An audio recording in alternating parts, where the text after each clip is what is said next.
Welcome to Business Line's State of the Economy podcast, where you'll find insight, analysis, and the story behind the numbers.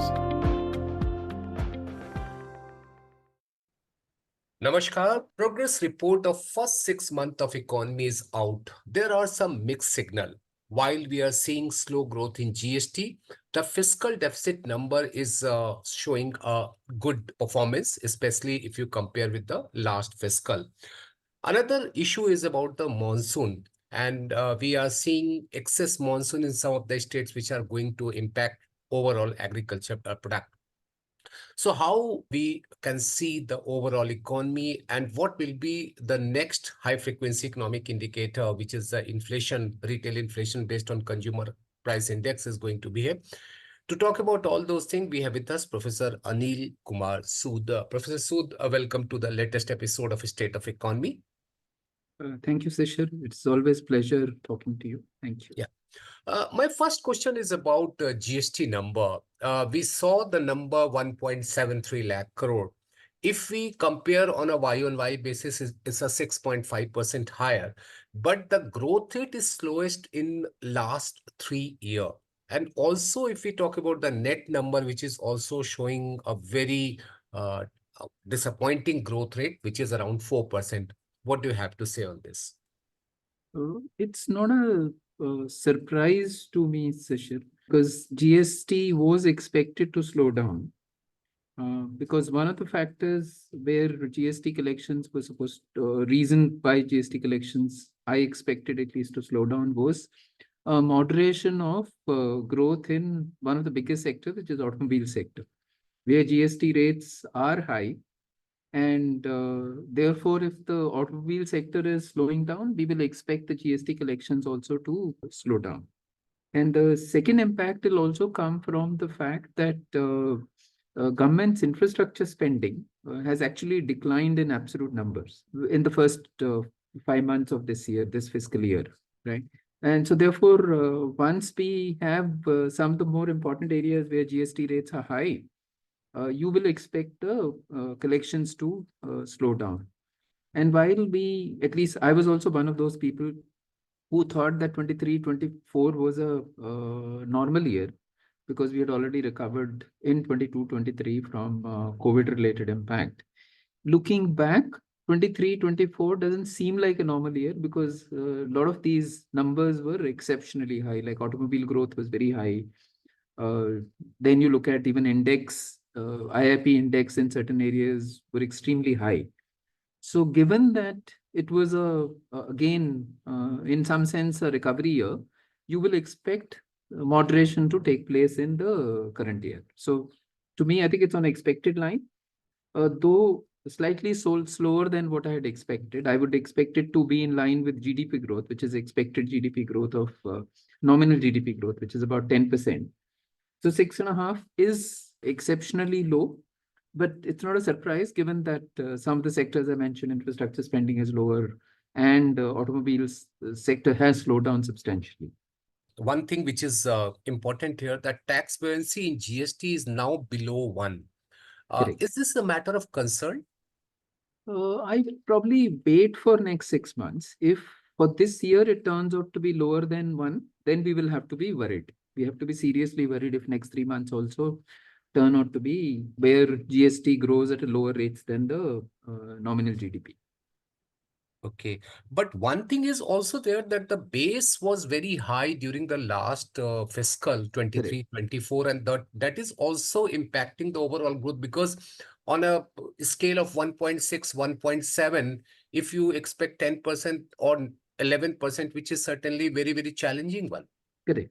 So to me, I think it was lumpiness last year, where most probably, obviously we know that the government spending was front-loaded last year.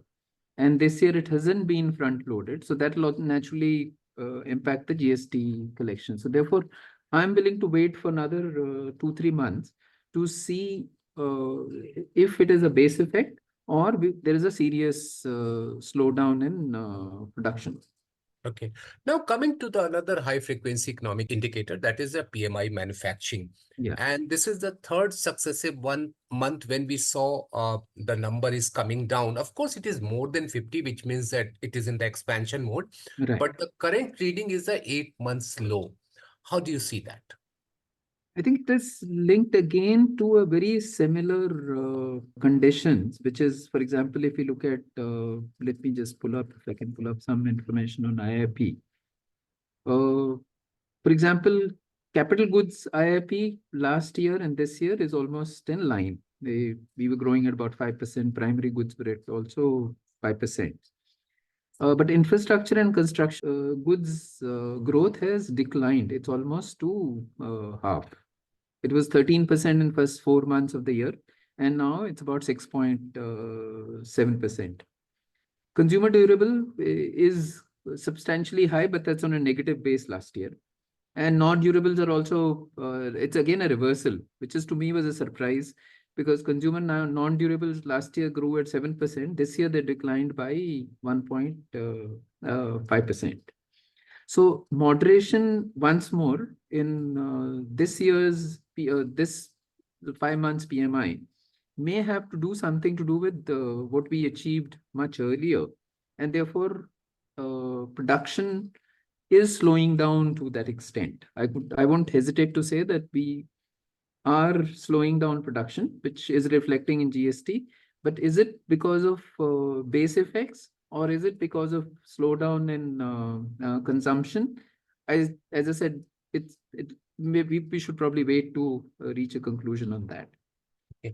And do you see the trailer of that slowing down in the core sector performance, which slowed down to 1.8% during the month of August, which is almost 4-year low? Do Correct. you see this kind of trend which you just mentioned in the core sector performance? I think signs are there, but now it'll depend on if the government is able to accelerate its capital expenditure. Because what has happened in last 5 months is that both revenue expenditure and capital expenditure by the government has been slowing down. In fact, in both cases, we actually have a serious, I personally have a serious concern because we are under investing in both the cases. Revenue expenditure is not going up, whereas revenue receipts have gone up. And similarly, capex has actually declined compared to last fiscal. The capex till August was about 3,70,000 crores. And this year it's about 3 lakh crores. So my assessment is that we still need government to support growth. If government doesn't support growth going forward for, let's say, next 3 to 4 months, or at least next quarter or two, then we will have definitely a slowdown at the aggregate level. Okay. Well, capex is down. One region is being said that's the election, the model code of conduct during Correct. the first quarter, and that impacted the capex. Correct. Now the challenge is that since we have a budget estimate of 11.11 lakh crore, Correct. and during the next 7 months of the remaining seven remaining months of the fiscal, we need to go something around 1.2 lakh crore every month. Correct. Don't you think see is a very challenging, and to meet 11.11 lakh crore at the end of FY25 is really may not be possible? That is, in fact, my concern, saying given that we have not spent in first 5 months, uh, we will have problem because you can't accelerate government capex like private capex you can accelerate, because private capex decision cycle is always shorter, whereas any government project, both implementation and the decision cycles are longer. So therefore, I will expect that the government capex will not necessarily be the same as what we have budgeted. So there will be an impact of the government capex on growth. Okay. Since we have a budget estimate of 4.9% for fiscal deficit Yeah. during this current fiscal, going by the current trend of revenue as well as the expenditure, do you see that fiscal deficit at the end of FY25 may be lower than BE? I think it's very likely. Because what you also noticing is that the revenue expenditure is also not growing at the same as the budgeted pace, right? So therefore, what we will expect is that maybe the government is now is being focused on managing the fiscal deficit rather than accelerating growth. Because Okay. there's another concern which I noticed in this particular August release is that the corporation tax has not been growing as budgeted, right? So if the corporation tax is not growing, the corporate profitability is also, which means is not expected to be as we thought it'll be in July when we were budgeting these numbers. Mhm. Okay. So which will mean that probably government is expecting the tax revenue to be slowing down, and therefore is also not going ahead with the budgeted numbers as far as capex is concerned or revenue expenditure is concerned. Okay. Now coming to the final set of question about the monsoon. Of course, we have a normal monsoon, but in some parts of the country, it is much more than that. And that is going to impact the agriculture productivity. How do you see this thing, especially keeping in mind that the agriculture growth was not up to the mark during the first quarter of this fiscal? I think we will have some impact on agriculture growth this year because monsoons have been distribution has been both across months and across states has been far from normal. While aggregate numbers are showing us that monsoons are normal, but we have states which have got flooded. We have states where we have not had enough monsoons, and then distribution has turned out to be significantly different. For example, June seemed normal, but July, August wasn't normal. We have a lot of rains in September in many parts of the country. So consequently, there is an uncertainty about the level of production and productivity we will achieve. And therefore, its impact on rural consumption and consequently even on urban consumption, we will have to really be careful. And that's why my sense is that it is important for the government to accelerate its spending so that any negative impact of rural consumption due to monsoon is at least avoided. Saying otherwise, we run the risk of not reaching the expected growth of 7% also. Okay. Now, my final question to you about the retail inflation based on consumer price index, because that is the number which everybody is waiting for, because that will also set the tone for monetary policy review.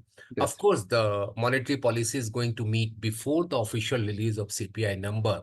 Right. And the assessment is that it may be below 4% again, but there is some threat to the food inflation. What is your take on that? I think our core inflation is likely to remain 4 or below 4, because part of the reason is obviously if the growth is likely to be tepid, you don't expect the core inflation to accelerate, right? So I think we will see relatively lower core inflation. But as RBI also has been pointing out, saying food inflation, given the uncertainty with respect to agriculture production or variation in production across the states, food inflation risk we still have. So while my current assessment is that we will see a moderation or we will see inflation within the range which we expect it to be, but with higher degree of uncertainty on the food inflation. Core inflation, I don't think will accelerate anytime soon. Okay. Unless, of course, there are events which are unfolding in Middle East. They Okay. push up some of these prices. Then we will obviously have struggle there. And of course, one question which everybody will be interested, do you see rate cut in the October policy review, or we will have to wait for some more time? I think given that there is uncertainty about the growth, and inflation, my sense is RBI is not likely, but they are under pressure obviously to cut rates, because everyone is now suggesting that there is likely to be moderation in growth. And especially after this Federal Reserve move, everybody is expecting that MPC will follow the same thing. Correct. Yeah. So if I were to sort of, let's say, give unasked for advice to RBI, I will suggest that they don't cut in this particular MPC. They wait for maybe another few months. If the government expenditure accelerates, then we don't need to worry about lowering interest rates and trying to drive consumption. Because India's ability at this stage to drive consumption through credit, because why we want lower interest rates is so that credit-led consumption growth or investment growth accelerates. But our ability to accelerate credit-led growth, both in household consumption and private capex, currently is low because earnings have not been growing and corporate earnings are also moderating. So you don't want to now get people too excited about taking up projects which make no sense from a growth perspective or from a demand perspective. Okay. Right. Thank you, Professor Sood, for talking to us and giving insight on all the high-frequency economic indicators. Thank you very much. Thank you, Shishir. Thank you. It's always nice talking to you. Thank you.